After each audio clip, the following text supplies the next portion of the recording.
Hola clase, today we are talking about direct object pronouns and also the personal So we'll be looking at that. So first thing, direct objects. We got to know what those are before we can do anything with that. So they are who or what receives the action of the verb. So it answers the question who or what. So I'm reading the book. I'm reading what? I'm reading the book. So the book is my direct object. And then we can change that to a direct object pronoun. Instead of saying I'm reading the book, I'm reading it. So it is now my direct object pronoun. We love our grandparents. Who do we love? Our grandparents. So our grandparents is the direct object here. And then we don't have to say our grandparents. We can shorten that up and say we love them. And them would be our direct object pronoun. So here's a little side note. There is this idea of, it's called personal and we just kind of randomly, well not randomly, but we put the letter before certain direct objects. So here's the rule. If the direct object is a person, then you're going to add between the verb and the object. So if I want to say I'm calling my cousin is a person who happens to be a direct object. So when we put that in English, we say I'm calling, llamo, mi prima is my cousin. We're going to add this word in here. If I wanted to say, let's see, I'm reading the book. Let's say I see the book. Veo is I see. El libro is the book. El libro,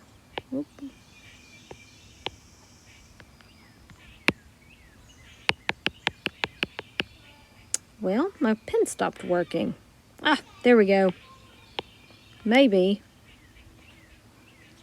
Well, el libro, the book, is my direct object. It's not a person though, so I don't need an there. So veo el libro is right. There is an exception to this. If you're using the verb tener, you do not add the in there. So if you say I have a cousin, you don't say tengo una prima. You just say tengo una prima. So these are the direct object pronouns. Get those written down. So my pen stopped working. I'm having to use my hand, so sorry, this is going to be a little messy. Me would translate as me. Te would translate as you. Lo or la is going to translate as him or her or it or you if it's usted. Nos will translate as us. Os translates as you all. Los or las translates as you all or them. And then when you're dealing with it, or even you all and them, the lo and los are masculine, and la and los are feminine. So that's how it works. Those are the things that you want to start getting memorized. Direct object placement. There are 3 places that we know right now where a direct object can go. So it can go before a conjugation. So that's like where you conjugate a verb in the present tense, like we did in Spanish 1. Hablo, hablas. It's going to go before that. It can also go after an infinitive, and we'll look into that. And it can go after a present participle. So let's look at these 3 sentences. I'm reading the book. So the book is it. So if I want to say I'm reading the book, leo el libro. But instead I want to say I'm reading it. The book is masculine, so it's going to be lo. And then leo is just a conjugated verb. So a simple conjugated verb. So it will go before leo. So to say I'm reading it, lo leo. And then if I want to put that in the present progressive tense, I'm reading it now. So that's where we say estoy leyendo. So that's our verb phrase. I am reading. Estoy leyendo. It is still going to be lo. Now, estoy is a just regular conjugated verb. So we could say lo estoy leyendo.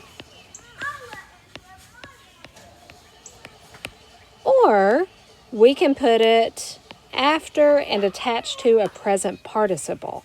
So leyendo is a present participle. So we can say estoy leyéndolo. And that is all one word, leyéndolo. Now, when we do that, we have to add an accent. So we need to add an accent to the E in endo. So if we're going to put it on a participle, if it's an AR verb and we add ondo, it still needs to sound like ondo, ondo. The emphasis goes on that A. But then when we add something here, that's no longer the next to last syllable, so I need an accent, ondolo. Same thing with yendo. If I add lo to the end of it, I still need the emphasis on that E. It still needs to be yendo. But that's not the next to last syllable anymore, so I need to add an accent, yendolo. So that's what I did here, leyéndolo. Now on this next one, I'm going to read it. I'm going, that's voy, to read it in the future tense, a leer. So that's my verb phrase. It's going to either need to go before that verb phrase or after that verb phrase. Voy is just my simple conjugated verb. So I can say lo voy a leer. Or I can put it after and attached to the infinitive. Voy a leerlo. So I'm just putting it on the end there. Now with infinitives, they already have the emphasis on the last syllable. So now when it becomes the next to last syllable, I don't have to worry about any extra accents. So these two rules, before a conjugated verb and after an infinitive, this is what you need to understand really well for this chapter in the activities that you're going to be doing. So definitely make sure you're getting those two. This one was really just a little extra information.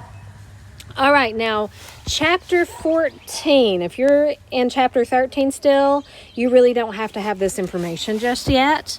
This is just for activity for chapter 14.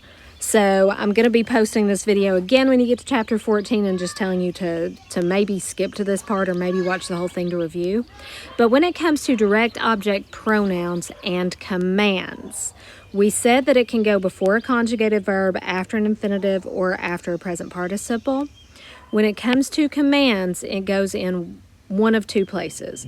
Before a negative conjugation, and that's a command conjugation, or attached to the end of a positive conjugation. So, if I have a sentence and I want to say the to command, look at the photo. Mira la foto, that is look at the photo. If I want to say look at it is going to be la. So I can put it after and attached to the positive conjugation. Míralo or mírala.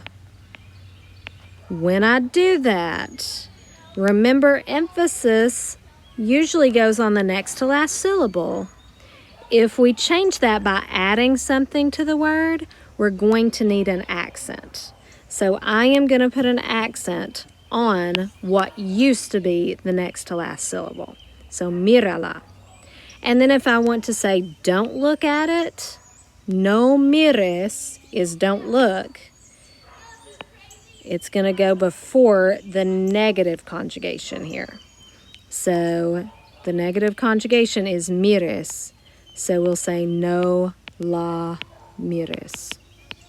So that's a negative to command with an object pronoun. All right, with usted, ustedes, and nosotros, it's a little bit easier because mire, miren, and miremos don't change. So with this one, mire la foto, an usted command, la foto is still going to be la. So if it is a positive command, like this one, I'm going to put it on the end there. Mire-la. Now again, I need an accent. I need to know where that emphasis goes. Mire-la. And then to make it negative, no, la, mire. So it just goes right there. For this positive and negative command with ustedes, if I want to say, y'all, look at the photo, look at it, still la. Miren-la. Still need an accent to make it negative. No, la, miren. And then for this last one, nosotros, I feel like you guys don't actually learn this in activity in chapter 14, but I'm going to go over it anyway. So for nosotros, if we want to say, let's look at the photo, let's look at it, it's still la. Miremosla. Or no, la, miremos. Now miremosla, miremosla. You need the accent there on that E because that used to be the next to last syllable, and now that it's not, we've got to add that accent so that we know where the emphasis goes. So that is direct object pronouns with commands. Let me know if you are struggling. I will be video conferencing every